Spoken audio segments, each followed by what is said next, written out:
এখন আমি পেশেন্ট, আমার পরিচয় হলো আমি ডক্টর, নাম ডক্টর তপন কুমার সরকার। আমি সিনিয়র কনসালটেন্ট গাইনোকোলজিস্ট। আমার দুটো পাই, দুটো হাঁটুতেই 3 তারিখ আর 7 তারিখ অক্টোবর অপারেশন হয়েছে। মোরলেস 4 উইকস হয়েছে। একদম আমি ফ্রেশ পেশেন্ট। এবার যেটা বলা টু দি পয়েন্ট, আমার ডক্টর সূর্য উদয় সিং, ওনার আন্ডারে হয়েছে, মানে উনি নিজেই করেছেন সব কিছু। এটা TKR, এটা ম্যানুয়াল নয়, এটা রোবোটিক TKR। এখন I am very much satisfied with my problem in the sense, operation হয়েছে, যা ব্যথা ছিল অপারেশন কয়েকদিন, তারপরে আস্তে আস্তে আমি গ্র্যাজুয়ালি প্রোগ্রেস করে এখন অলমোস্ট আমি নর্মাল, নো পেন। যেটা উদ্দেশ্য, এই অপারেশনের উদ্দেশ্যই হচ্ছে যে ব্যথার রিলিফ পাওয়া। আমি এটা 10 বছর থেকে ভুগছি, 5 বছর থেকে ভাবছি করবো, কিন্তু কোনো এমার্জেন্সি নয় বলে এনে অ্যাভয়েড করে গেছি। এবার কথা হচ্ছে ডক্টর সিং, ওনার team very nice. Team means উনি surgical as well as anaesthetist, very nice expert. আর RN Thakur hospital, Narayana RN Thakur hospital আমার অপারেশন হয়েছে। মানে এটা হওয়ার আগে আমি নানাভাবে একটু খোঁজখবর যাই নিয়ে থাকি, এটাই আমি বেস্ট জায়গা ভেবেছি। তো আমি সার্ভিসটা ঠিক বেস্ট সার্ভিসই পেয়েছি। তো সেটাই আমার বক্তব্য।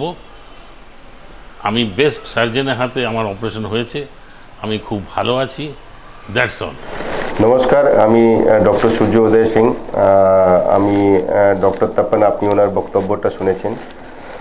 আমাদের যেটা সব থেকে মুশকিল হয়, যদি কেউ ডক্টর থাকে তাদেরকে কনভিন্স করা খুব একটা মুশকিল হয়। উনি 10 বছর ধরে হাঁটু নিয়ে ভুগছিলেন, প্রায় উনি বেড রিডেন হয়ে গেছিলেন। যখন আমার কাছে এসেছিলেন তখন উনি হুইল চেয়ারে ছিলেন। ডক্টর হিসাবে বোঝানোটা খুবই মুশকিল হয়। আর উনি সিনিয়র, কিন্তু উনি একটা খুবই ভালো ডাক্তার। মানে ওনার লাইফ টাইমে উনি অনেক পেশেন্টের উপকার করেছেন। শেষের দিকে ওনার মনে একটাই ছিল কি আমি আর কিছু করতে পারছি না পেশেন্টের, যেহেতু এক্সপিরিয়েন্স তো হয়ে গেছে, কিন্তু হাঁটুর জন্য উনি অচল হয়ে গেছিলেন। ওনার একটাই উদ্দেশ্য ছিল কি যদি আমি আবার ফেরত গিয়ে আমার যে এক্সপিরিয়েন্স আমি গেইন করেছি অ্যাজ এ সার্জন, সেটা পেশেন্টদেরকে আরও একটা দিতে পারি। সেটা নিয়ে উনি এসেছিলেন। আমরা ওনাদের রোবোটিক TKRটা করেছি। রোবোটিক TKRের বেনিফিটটা হচ্ছে এখন পেশেন্ট খুব কুইকলি রিকভার করছে। উনি হুইল চেয়ার থেকে উঠে ইমিডিয়েটলি ওয়াকার নিয়ে উনি হাঁটতে শুরু করেছেন। আর মোটামুটি উনি আপাতত নর্মাল ডে টু ডে লাইফে ফেরত আসছেন। একটা ডিফিকাল্টিটা হয় যেতে বেড রিডের মতন যদি কেউ হয়ে যায়, যদি হুইল চেয়ার বাউন্ড কেউ হয়ে যায়, তাকে ফেরত নিয়ে আসাটা খুব ডিফিকাল্ট হয়। কিন্তু উনি খুবই কোঅপারেটিভ, উনি জিনিসটা বোঝেন, আর আমরা যেটা বলি সেটা উনি ফলো করেন। তো আমি যারা এই ভিডিওটা শুনছে সবাইকে একটা জিনিস বলতে চাই, ভয় পাবেন না। TKRে কি না ওই একটা পা করে অবশ হয়ে যায়, পেশেন্ট হাঁটতে পারে না, সেরকম নেই। এমনি এরার অনেকটা কম আছে, কিন্তু যদি রোবটে করা হয় তাহলে ওই যে হিউম্যান এরার অ্যাঙ্গেল আছে সেটা অনেকটা কমে যায়।